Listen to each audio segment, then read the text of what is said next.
How to survive a heart attack alone. 10 tips every senior should know. Close your eyes for a moment. It's a quiet Tuesday evening. You're sitting in your favorite armchair, watching the news. The house is silent. No spouse, no kids, just you. Suddenly, a wave of pressure crashes into your chest. It feels like an elephant is sitting on you. You try to take a deep breath, but it's like sucking air through a straw. Your left arm tingles, then goes numb. Beads of cold sweat drip down your forehead. You think, this can't be happening. Not now, not alone. But it is happening, and you are alone. Every year, over 350,000 people experience cardiac arrest outside hospitals, many of them seniors. And when every second counts, hesitation kills. But today, you'll learn exactly what to do if that moment comes for you. This video isn't just another medical lecture. This is your survival guide, the one you hope you'll never need but must know by heart. Stick with me for the next 30 minutes. It might be the most important 30 minutes you ever spend. If you're over 60, your risk of a heart attack doubles every decade. Why? Arteries stiffen with age. Plaque builds up silently. Even healthy seniors can't ignore these facts. Seniors often dismiss fatigue or mild dizziness as just aging, but these can be the only signs of a silent heart attack, especially in women.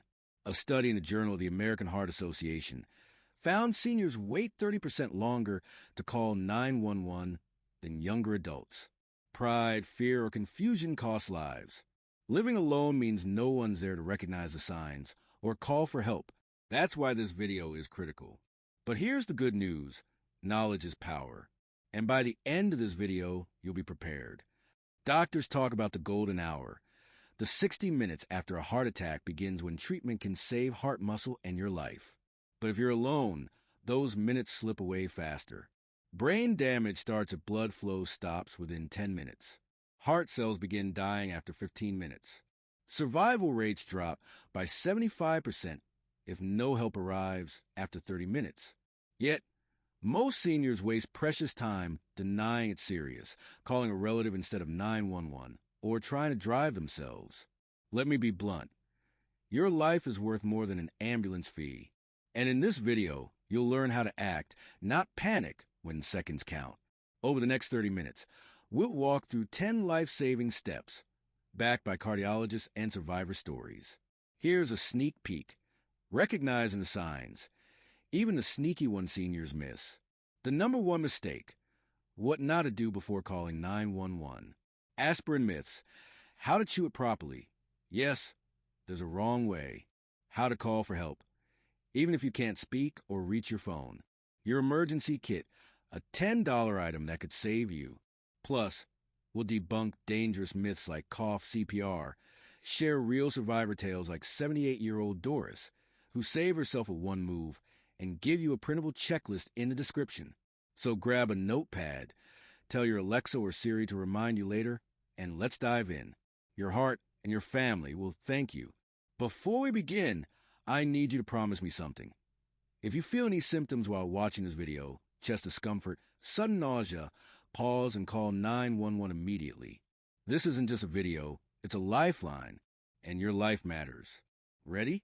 Let's get started with tip number 1. Know the warning signs before it's too late. Most people think a heart attack is always a Hollywood-style collapse, clutching the chest, dramatic gasps. But in reality, especially for seniors, it's often subtler. Here's what to watch for. Chest pain or pressure. Not always sharp pain. It can feel like heaviness, squeezing, or a belt tightening around your ribs. If it lasts more than 5 minutes or comes and goes, assume it's serious. Radiating discomfort.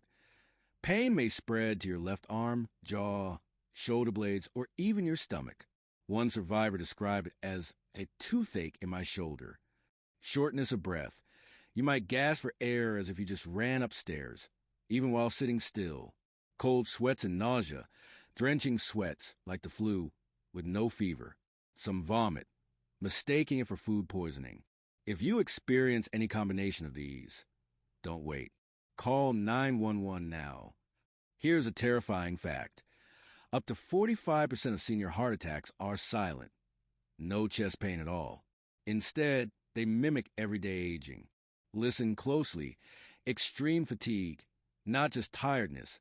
Sudden exhaustion, like you hit a wall. One 70-year-old survivor said she couldn't lift her coffee cup. Indigestion or heartburn. A 2018 study found 60% of seniors dismiss their heart attack as acid reflux. If antacids don't help in 15 minutes, think heart, dizziness, or fainting. Your brain isn't getting enough oxygen. One man passed out in his garden, assuming it was just the heat.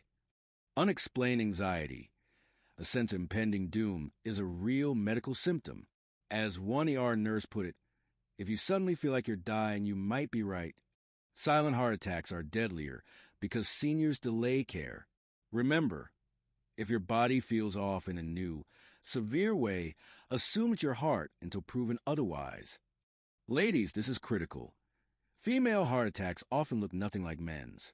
Even doctors miss them. Here's what you must know. Less classic pain. Only 30% of women get crushing chest pain. More report back pain, nausea, or just not feeling right. Flu-like symptoms. A 65-year-old woman went to urgent care for the worst flu of her life. It was a widowmaker blockage. Emotional signs, sudden tears, panic, or extreme weakness. One survivor said, I cried while folding laundry, then collapsed. Ladies, trust your instincts. If you're Googling symptoms, it's already time to call for help. Let me tell you about Frank, 72. Frank felt a little heartburn after dinner. He took antacids and went to bed. By morning, 40% of his heart muscle was dead. Or Margaret, 68, who blamed her fatigue on getting old, until she collapsed at the grocery store. These aren't scare tactics. These are real people who'd still be here if they'd acted faster. Which brings me to the survival mantra. Repeat after me. I will not talk myself out of calling 911. Denial kills. Your brain will whisper, it's probably nothing. Ignore it. The 5-minute rule. If symptoms last longer than 5 minutes, or ease then return, it's an emergency. The ambulance advantage. Paramedics start treatment en route. Cutting death risk by 50%. Driving yourself? You might crash and kill others. Your family would rather get a false alarm call than a funeral invitation. Tip number 2. Why calling 911 first is your only priority. Right now, I want you to do something for me. Take out your phone and put 911 on the speed dial. Better yet, set it as an emergency contact that can be activated with one tap. Why? Because when that moment comes, when your chest tightens and your vision blurs, you won't have time to think. You'll only have time to act. And the very first action must be calling 911. Not your daughter, not your neighbor, not your doctor. 911. Let me tell you about my friend Robert. At 74, Robert was sharp as a tack. When he felt that first twinge in his chest, he did what so many smart seniors do. He called his cardiologist's office. The receptionist told him they could see him in 2 days. 2 days. By then, Robert was in the ICU, clinging to life. That phone call to his doctor instead of 911 cost him 40% of his heart function and nearly his life.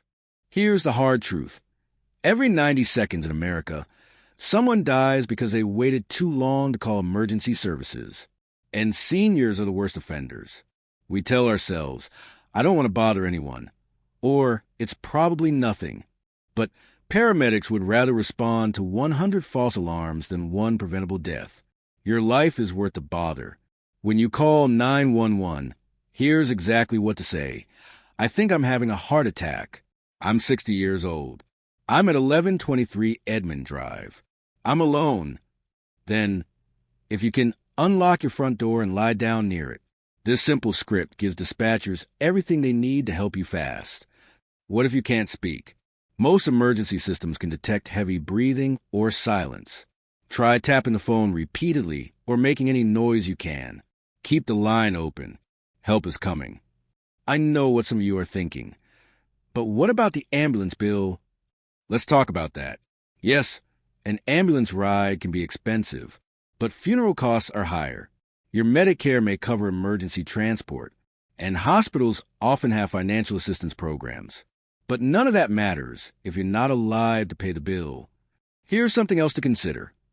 When you drive yourself to hospital during a heart attack, you're not just risking your life. You're risking everyone else's on the road. Imagine blacking out behind the wheel at 50 miles per hour. Now that's a real emergency. The good news? Studies show that seniors who call 911 immediately have survival rates nearly double those who wait. You have the power to be in that positive statistic. Right now, while you're thinking clearly, program emergency numbers into your phone. Write them in large print by every telephone in your house. Tell your neighbors you want them to call 911 if you ever seem unwell. Remember, when your heart is in trouble, 911 is your first call, your only call. Not because your loved ones don't care, but because paramedics can start saving your life before they even reach you. They can alert the hospital, begin treatment in the ambulance, and get you prioritized in the ER. That's time you simply can't afford to lose. Tip number 3, the right way to use aspirin during a heart attack. Imagine the scenario. You're experiencing chest pain. You remember hearing aspirin can help during a heart attack. You grab the bottle, swallow a pill with water, and wait. Sounds right? Actually, you just made 3 critical mistakes that could cost you precious heart muscle and maybe your life. Over the next course of this video, we're going to transform you into an aspirin expert, because when it comes to surviving a heart attack alone, this little pill can be your best ally if you use it correctly. Let's start with science. During a heart attack, a blood clot blocks oxygen flow to your heart. Aspirin works by inhibiting platelets, those tiny blood cells that form clots. Think of it like this. Your arteries are highways, platelets are cars, and aspirin is a traffic cop slowing everything down to prevent a complete gridlock. Studies show proper aspirin use during a heart attack can reduce death rates by 23%. But here's what most people don't know. How you take it matters just as much as taking it all. This is where most people go wrong. That instinct to swallow a pill with water, it could delay relief by 30 to 40 minutes. Here's why. When you chew aspirin, it absorbs directly through your cheek membranes, entering your bloodstream in about 5 minutes. Swallowed aspirin must first navigate your digestive system, valuable time you can't afford. I'll never forget Mrs. Henderson, 82, who told me she kept aspirin by her bed just in case. When her heart attack came, she took it properly, chewed it thoroughly, and doctors later said it saved her life. Listen to that sound. That's what survival sounds like. You want to chew one regular strength, 325 milligrams, aspirin or 4 baby aspirins, 81 milligrams each, until they're completely dissolved. Yes, it tastes bitter. No, that's not a reason to swallow instead. That bitter taste means it's working. Not all aspirin is created equal. Let's break this down. Regular strength, 325 milligrams 1 tablet chewed. And here's a critical warning. Never take someone else's prescription blood thinners instead of aspirin. Aspirin is the only over-the-counter blood thinner you should use in this emergency. As powerful as aspirin is, it's not for everyone. If you have a known aspirin allergy, are already on prescription blood thinners, have active stomach ulcers, are experiencing stroke symptoms, different from heart attack, then aspirin could do more harm than good. This is why calling 911 first is non-negotiable. Paramedics can assess whether aspirin is safe for you. Remember Mr. Thompson? He took aspirin during what he thought was a heart attack, but was actually a bleeding ulcer. That's why we always say, call first, then ask the operator about aspirin while help is on the way. Let's practice this right now. Pause the video and go get your aspirin. Look at the label. Is it regular or baby aspirin? Coated or uncoated? Check the expiration date too. Expired aspirin loses potency. Put it in an easily accessible place, not buried in your medicine cabinet. Many survivors keep it in their nightstand, kitchen, and car. Consider getting a pill keychain. They cost less than $10 online. One more pro tip. If you wear dentures, practice chewing aspirin with them in. During an emergency, you might not have time to remove them. The gritty texture will be unpleasant, but remember, that grittiness means it's working faster. I'll leave you with this. Of all the heart attack survivors I've interviewed, those who properly use aspirin all say the same thing. I'm glad I knew what to do when it mattered most. That could be you. But aspirin is just one piece of the puzzle. Before we move to our next critical tip, pause. If this video has taught you anything today, please take 2 seconds to hit the like button. That thumbs up tells YouTube this saves lives, so it reaches more seniors who need it. And if you haven't yet, tap subscribe and that notification bell. Finally, share this with one person over 60. Maybe it's your mom's best friend or the neighbor who lives alone. Tag them in the comments with "Stay safe." Now, back to what could be the most surprising tip yet. Tip number 4. Stay calm and take the right actions while waiting for help. Imagine this terrifying moment. You've just called 911. The dispatcher says help is coming. Now you're alone with your racing heart, the crushing pain in your chest, and the most frightening thought of all. What do I do while I wait? This next half hour could mean the difference between life and death, between recovery and permanent damage. What you do in these critical minutes while waiting for paramedics is just as important as making that emergency call. Let me walk you through every crucial step, every scientific reason, and every life-saving technique you need to know right now. First, and this is absolutely vital, you must fight against your body's natural panic response. When your brain senses danger, it floods your system with adrenaline. Your heart pounds faster, your breathing becomes shallow, and your blood pressure spikes. This is exactly what your struggling heart doesn't need right now. I know it feels impossible, but you have to become calm in your own storm. Here's how. Start by focusing on my voice. Picture a peaceful place from your childhood, maybe your grandmother's kitchen or a favorite fishing spot. Now take a slow breath in through your nose for 4 seconds. Hold it for 4, and exhale through pursed lips for 6 seconds. This simple breathing technique, called tactical breathing, is used by Navy SEALs in combat situations because it literally tricks your body into calming down. Do this with me right now as practice, so it becomes automatic in an emergency. Now let's talk about positioning. You might instinctively want to lie flat, but that's actually one of the worst things you could do. When you lie completely horizontal, your struggling heart has to work even harder to pump blood to your brain. Instead, you want to prop yourself up at about a 45-degree angle. Use pillows against the headboard or stack them on the couch. If you're on the floor, lean against a wall or piece of furniture. This semi-reclined position takes pressure off your heart while still keeping blood flowing to your brain. If you start feeling faint, you can slide down slightly, but try to keep your upper body elevated. And whatever you do, don't get up to answer the door when you hear knocking. Let the paramedics use their keys or break in if necessary. While you're in this position, there's something else you should be doing: loosening any tight clothing. That belt you've worn for years? Unbuckle it immediately. Your bra strap? Off. Even your collar button needs to be undone. Here's why. Every constriction point on your body creates resistance for your circulatory system. Your heart is already struggling to pump blood. Don't make it work any harder than it has to. One survivor told me that unbuttoning his dress shirt was the single thing that gave him the most immediate relief during his attack. Now, let's address the elephant in the room. The pain. That crushing, terrifying pain in your chest that makes you want to scream or cry or both.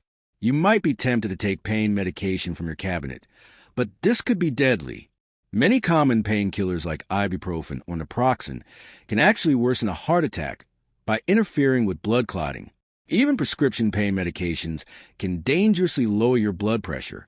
The only safe medication at this point is the aspirin you've already taken while waiting for help. Instead, try this pain management technique used in emergency rooms. Place one hand lightly over the painful area and imagine breathing warmth into that space. Visualize each exhale, carrying away some of the pain. It sounds simple, but this mindfulness technique has been shown in studies to reduce perceived pain by up to 30%. If you're alone in your home, there's one more critical thing to do while waiting. Prepare for the paramedics' arrival. If you can safely move, go unlock your front door. Better yet, prop it open with a shoe or book if possible. Turn on outside lights if it's nighttime. Clear any tripping hazards from the pathway. Write down your medications, allergies, and any existing medical conditions in large print if you can. Every second counts when help arrives, and these small preparations could save precious minutes.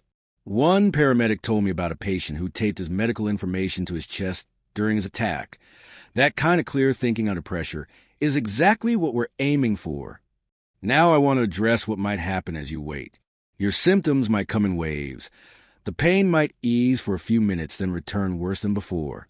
This is completely normal during a heart attack, but it's also why so many seniors make the deadly mistake of canceling that 911 call when they get temporary relief. Remember, just because the pain lessens doesn't mean the danger is past. In fact, many survivors report feeling strangely calm right before cardiac arrest. This is your brain's way of protecting you, but it's also why you must stay vigilant until paramedics are literally at your side. If you start to feel like you might lose consciousness, there's one last life-saving action to take.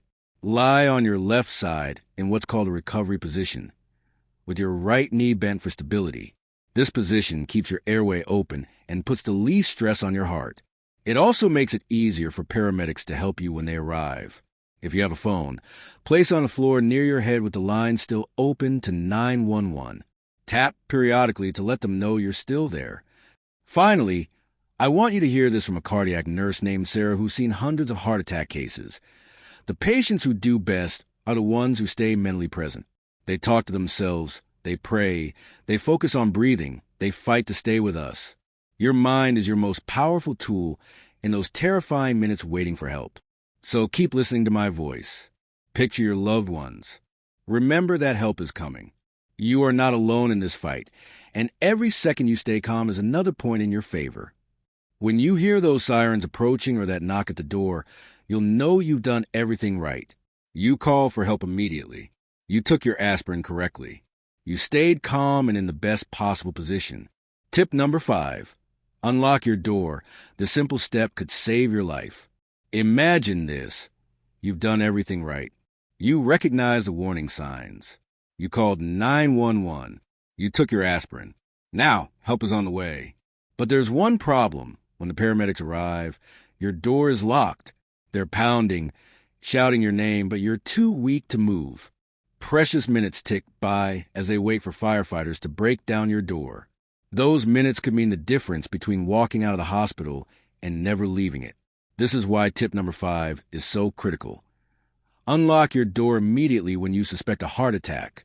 It sounds simple, but in an emergency, the simplest things are often forgotten. Let's talk about why this matters, how to do it right, and the heartbreaking stories of those who didn't and paid the price. First, let's talk about time. When paramedics arrive at a locked door, they can't just break in immediately. They have to assess the situation, call for backup, and sometimes even wait for law enforcement or the fire department.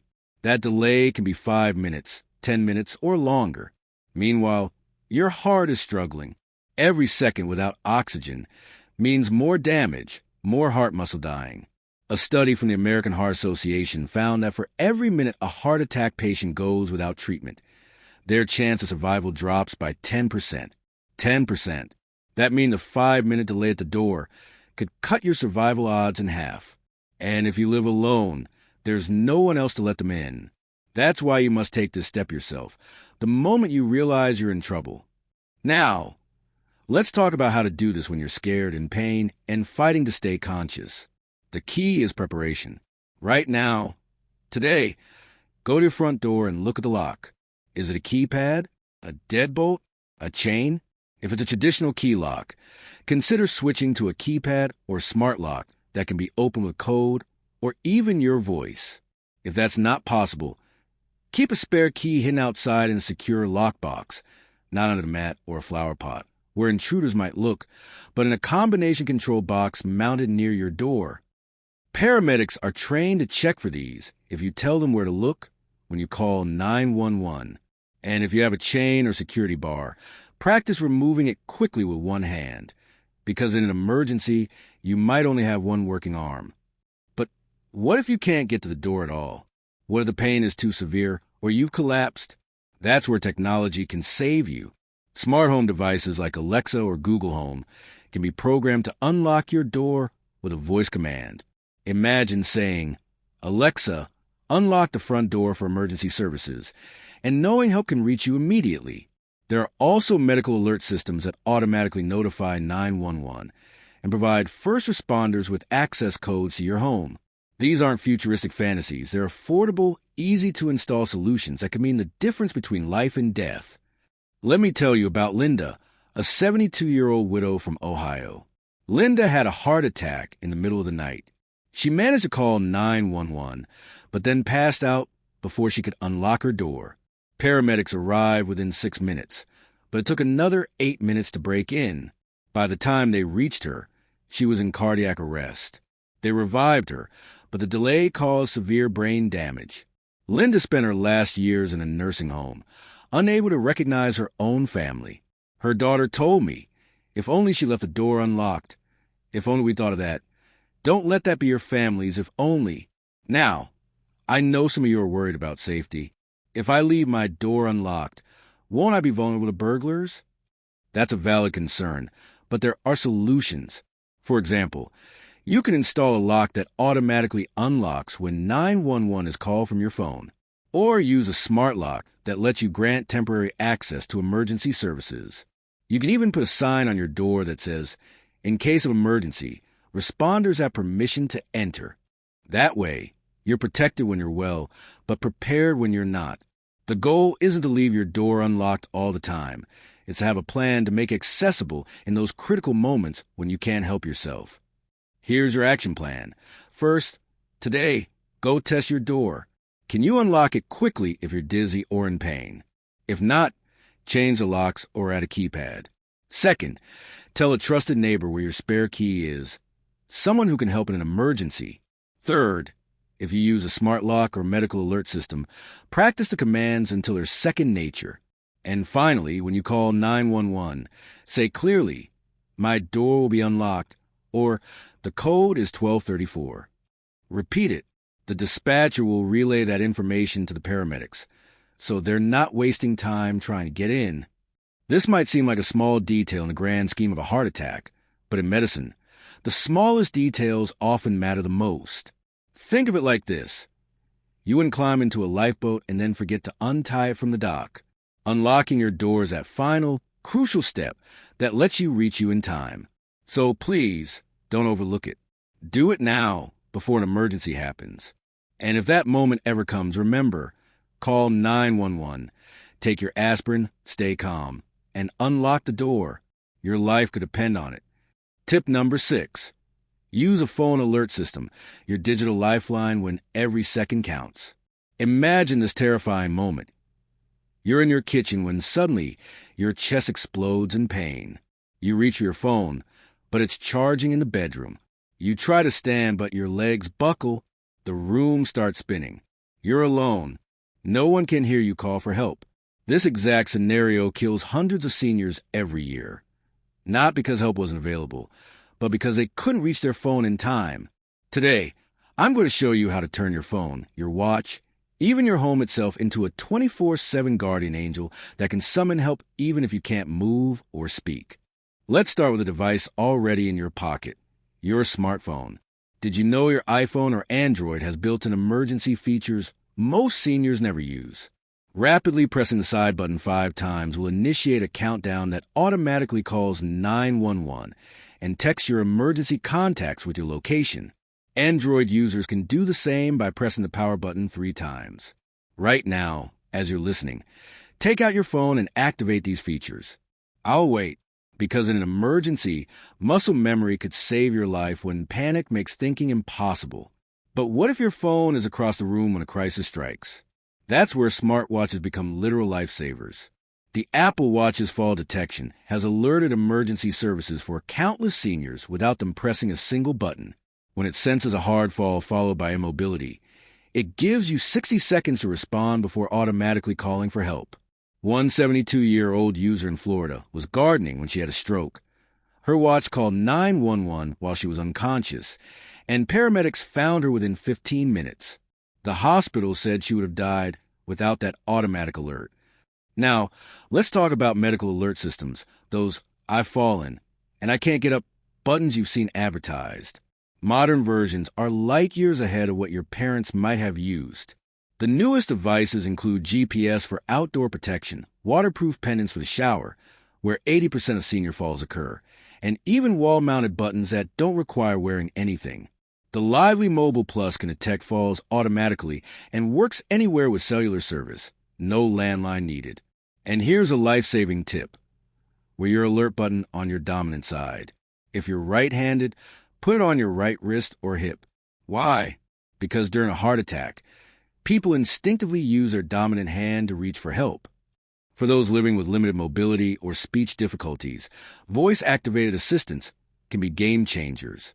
An Amazon Echo with Alexa Guard can recognize the sound of breaking glass or smoke alarms and alert emergency contacts. With a simple skill add-on, saying Alexa, call for help can connect you directly to 911 in many areas. One retired firefighter in Oregon programmed his Google Home to call 911 when he said code red, a phrase he knew he could remember even in crisis. 2 months later, during a cardiac event, that preparation saved his life. But technology fails, batteries die, signals drop. That's why every senior needs a low-tech backup plan. Keep a loud whistle in every room. Paramedics can hear these better than yelling. Place a bright orange help sign in your front window that responders are trained to look for. Program your phone's lock screen to display emergency contacts and medical conditions. EMTs know to check this even if your phone is locked. One clever 85-year-old in Minnesota keeps a pre-written note by each phone that reads, I'm having a medical emergency. My address is ____. Please break the door if needed. She updates it weekly with her current location in the house. Let me share a heartbreaking statistic. 65% of seniors who die from heart attacks alone had a working phone within reach, but were too confused or weak to use it properly. That's why automation is crucial. Apps like Snug Safety can perform wellness checks. If you don't respond to their daily ping, they'll alert your emergency contacts. The Red Panic Button app instantly sends your GPS location to pre-selected contacts, and don't overlook your car's emergency systems. OnStar and similar services can detect crashes and call for help even if you're unconscious. Here's your action plan right now. First, activate your phone's emergency SOS features. It takes 2 minutes you'll never regret. Second, consider a smartwatch or medical alert system. Medicare Advantage plans often cover these. Third, create low-tech backups like window signs and whistles. Finally, practice. Once a month, simulate an emergency to keep your response sharp. The life you save will likely be your own. Remember, in a medical crisis, your alert system is your voice when you can't speak, your reach when you can't move, and your lifeline when every second counts. Before we move to our next critical tip, pause. If this video has taught you anything today, please take 2 seconds to hit the like button. That thumbs up tells YouTube this saves lives, so it reaches more seniors who need it. And if you haven't yet, tap subscribe and that notification bell. Finally, share this with one person over 60. Maybe it's your mom's best friend or the neighbor who lives alone. Tag them in the comments with "Stay safe." Now, back to what could be the most surprising tip yet. Tip number 7. Don't waste time on dangerous myths. When panic sets in, people turn to old wives' tales, some of which can kill you. Let's destroy these myths right now. First, cough CPR. You've seen the posts. Cough hard to keep your heart going. No, just no. The American Heart Association confirms. Coughing does nothing during a real heart attack. It wastes the energy you need to call 911. Next, drinking water. Some believe it thins the blood. False. Gulping water risks choking if you lose consciousness. And the worst offender? Herbal curers like cayenne pepper. One man died mixing pepper paste instead of calling an ambulance. Listen, during a heart attack, there are no DIY solutions, no magic tricks. Your only weapons are 911, aspirin if recommended, and staying calm. Every second spent on myths is a second closer to irreversible damage. If you remember nothing else, burn this into your mind. A heart attack isn't a home experiment. It's a race against time, and 911 is the finish line. Tip number 8. Prepare an emergency kit now. Picture this. You're on the floor, barely conscious. Paramedics burst in, but they don't know your allergies, medications, or history. Now imagine them finding a bright red folder labeled Heart Attack KIT on your fridge. Inside, a typed list of your meds with dosages, your cardiologist number, insurance info, and a sign note. In case of emergency, I consent to treatment. This kit costs nothing to make, but could save everything. Keep copies in your bedroom, bathroom, and car. Include a week's worth of critical pills, like nitroglycerin, in a labeled bag. For tech-savvy seniors, store this info in your phone's emergency medical ID. One survivor, Linda, 71, credits her kit with saving her life when she couldn't speak. Paramedics saw her allergy to blood thinners immediately. Don't wait. Assemble this today. Your future self might be unconscious and relying on it. Tip number 9. Post-attack survival, the first 24 hours. You've survived the worst, but the next 24 hours are a minefield. Here's what hospitals won't tell you. First, demand a heart specialist immediately, not a general doctor. Every minute without proper care risks more damage. Second, expect tests, EKGs, angiograms, but refuse to be rushed. One woman was discharged too soon, only to collapse at home from a second attack. Third, beware of mild heart attacks. They're often misdiagnosed, especially in women. If tests feel incomplete, say, I want a blood test and a stress test before I leave. Post-hospital, cardiac rehab isn't optional. It cuts death risk by 30%. An emotional toll? Brutal. Depression hits 65% of survivors. Have a loved one monitor your mood. Suicide risk spikes in the first year. Remember, surviving the attack is just the start. Your mission now is to fight for proper aftercare like your life depends on it, because it does. Tip number 10. Prevention. How to outsmart your next attack. Let's end with hope. Most second heart attacks are preventable if you weaponize knowledge. First, the Mediterranean diet isn't a trend. It's armor. Studies show it works better for some seniors. Load up on olive oil, nuts, and fatty fish. Next, exercise. Just 10 minutes of daily walking cuts risk by 20%. Can't walk? Chair yoga works. Now the secret weapon, a fingertip pulse oximeter, $20 online. Check your oxygen levels weekly. A sudden drop can signal silent trouble. Finally, make peace with your scale. Losing just 5% of your body weight can reverse prediabetes, a major heart risk. Last week, an 82-year-old viewer named Harold emailed me. After my attack, I followed these steps. My doctor says my heart's now like a 60-year-old's. That could be you. Heart disease isn't fate. It's a foe you can outsmart. Start today. Your heart is counting on you. The video ends here, but if you take just one thing from this video, let it be this. Your heart is not a time bomb. It's a warrior. And now, you're its most powerful ally. Every tip you've learned today is a shield against the unthinkable. But here's the truth. Knowledge only saves lives when it's shared. So I need you to do 3 things for me right now. Hit subscribe, because this channel is your lifeline for senior health, and you don't want to miss what's coming next. Share this video with every person over 50 you love, your siblings, your neighbors, your bridge club. Tag them in the comments with "Watch this" for me. Tell me below, which tip shocked you the most? Was it the silent attack signs? The aspirin trick? Your story could wake up someone else in danger. This isn't just a video, it's a movement. Turn on notifications, because soon I'll be revealing the 5-second heart attack test you can do at home in our next video. But only if you're subscribed will it reach you in time. You're not just a viewer. You're a lifesaver. Now go be one.